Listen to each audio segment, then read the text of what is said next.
Hello, hello. Nous voici donc dans la vidéo numéro 9 si je ne me trompe pas. 9e vidéo sur le défi 30 jours. Aujourd'hui, thème du jour, comment réussir dans le football sans argent. La plupart des sportifs sortent de milieux populaires, j'en parlais encore hier. Et justement pour parler d'hier, pour revenir un peu sur le dossier d'hier, on va dire, sur la vidéo d'hier, pensez à vous entourer uniquement de personnes qui sont dans le groupe 3, un groupe au-dessus du vôtre. C'est vraiment très très important. Pourquoi ? Tout simplement parce que la somme, j'en ai parlé déjà dans un épisode précédent encore, au niveau de l'entourage, il faut vous entourer de personnes pour justement augmenter votre moyenne de chance de réussir. La moyenne des 5 personnes qui vous entourent feront votre réussite ou votre échec, je le rappelle. Donc, comme vous le savez, peut-être, si vous ne me connaissez pas, je m'appelle Jérôme Menguès, alias le maniaque de la progression. Mon objectif est de coacher des footballeurs ambitieux pour qu'ils deviennent professionnels, tout simplement.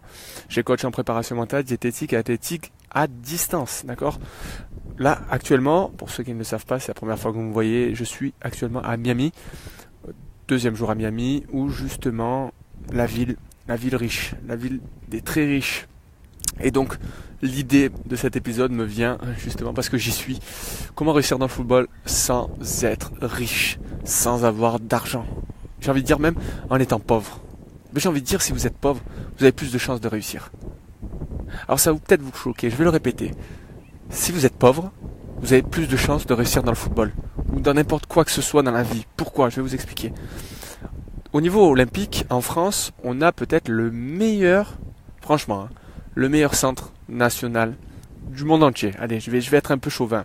Ça s'appelle l'INSEP, d'accord, l'Institut national du sport, etc. et de recherche. L'idée, c'est que justement, on donne tout ce qu'il faut, tous les moyens qu'il faut aux sportifs. Et pourtant, pas de résultat. Donc, comment, j'ai envie de dire, réussir alors qu'on a tout ce qu'il faut ? C'est pas possible. Parce qu'en fait, je vais prendre l'exemple des Russes, où on forme la plupart du temps les meilleurs tennisman, je crois, ce qu'ils appellent dans une académie qui s'appelle Spark. Pendant 6 mois, on fait de la prépa mentale. Pendant 6 premiers mois, ils n'ont pas le droit de toucher à une balle de tennis. Imaginez-vous si dans le football, vous ne devez pas toucher un ballon pendant 6 mois, alors que vous êtes censé être formé pour devenir le meilleur au monde. Alors ça, c'est vraiment intéressant de le comprendre parce que dans cette, j'ai envie de dire, usine Spark, où on forme les meilleurs tennisman, tout simplement, ce qu'ils ont, c'est qu'ils n'ont rien. Ils n'ont aucun confort. Et justement, le fait d'être dans l'inconfort vous pousse à vous bouger le cul pour avoir mieux. Si vous avez tout, pourquoi vous bougerez le cul pour avoir mieux ? Parce que vous avez déjà ce qu'il faut. Groupe 2 d'hier. Vous voyez le lien avec la vidéo d'hier ? J'espère que vous l'avez vu, qu'elle vous a plu. N'hésitez pas à commenter, partager. Donc voilà pour la vidéo du jour, justement, comment réussir dans le football sans être riche, enfin sans avoir d'argent. Tout simplement, vous avez plus de chance.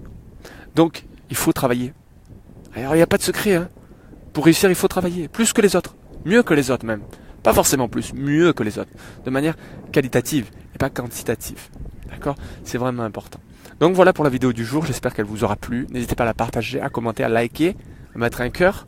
D'accord ? N'hésitez pas à en parler autour de vous également de ces vidéos-là. Et je vous dis à demain pour la prochaine vidéo. Aucune idée encore du sujet comme d'habitude, donc n'hésitez pas à m'envoyer des petits messages pour me dire voilà, en ce moment je suis ici, en ce moment je suis là, je suis dans cette situation, ça me donnera des idées. Voilà, donc c'était Jérôme Menguès alias le maniaque de la progression pour V-Trainers. Mon objectif, je le rappelle, aider les footballeurs ambitieux à devenir professionnels avec un suivi individualisé à distance en préparation mentale, diététique, athlétique, un programme complet, croyez-moi. Et pour en revenir sur le projet qui arrive très bientôt, il va être monumental, exceptionnel, rare, le seul au monde. J'en dis pas plus. En tout cas, n'oubliez toujours pas de viser le ciel pour atteindre le haut de l'arbre. À très vite et merci à vous.